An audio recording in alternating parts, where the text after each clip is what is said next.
சட்டமன்ற பொதுத் தேர்தல் 2026 முதற்கட்ட 5 தேர்தல் வாக்குறுதிகளை வெளியிட்ட அதிமுக பொதுச் செயலாளர் எடப்பாடி பழனிசாமி. வாக்குறுதி எண் 1 மகளிர் நலன் குலவிளக்கு திட்டம். சமூகத்தில் பொருளாதார சமநிலையை உருவாக்கிட குலவிளக்கு திட்டத்தின் மூலம் அனைத்து குடும்ப அட்டைதாரர்களுக்கும் ஒவ்வொரு மாதமும் உதவித்தொகையாக ரூபாய் 2000 வழங்கப்படும். இத்தொகை குடும்பத் தலைவரின் வங்கிக் கணக்கில் செலுத்தப்படும்.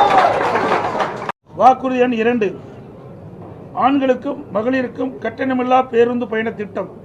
நகர பேருந்துகளில் பயணம் செய்யும் ஆண்களுக்கு கட்டணமில்லா பேருந்து பயண திட்டம் செயல்படுத்தப்படும்.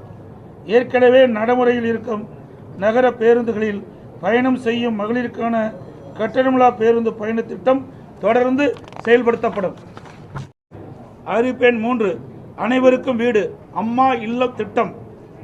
அம்மா இல்லம் திட்டம் மூலம் கிராமப்புறங்களில் குடியிருப்பதற்கு சொந்த வீடு இல்லாதவர்களுக்கு அரசே இடம் வாங்கி கான்கிரீட் வீடுகள் கட்டித்தரப்படும். அதேபோல நகர பகுதியில் சொந்த வீடு இல்லாதவர்களுக்கு அரசே இடம் வாங்கி அடுக்குமாடி வீடுகள் கட்டி அம்மா இல்லம் திட்டம் மூலம் விலையில்லாமல் வழங்கப்படும். அதை போலவே ஒரே குடும்பத்தில் வசிக்கும் பட்டியலின மக்கள் அவருடைய மகன்கள் திருமணமாகி தனி குடித்தனம் செல்கின்ற போது அரசே இடம் வாங்கி அவர்களுக்கு கான்கிரீட் வீடுகள் கட்டித்தரப்படும். அறிவிப்பு 4 100 நாட்கள் வேலை வாய்ப்பு திட்டம் 150 நாட்களாக உயர்த்தப்படும். 100 நாட்கள் வேலை வாய்ப்பு திட்டம் 125 நாட்களாக உயர்த்தப்படும் என்று மத்திய அரசு அறிவித்துள்ளது.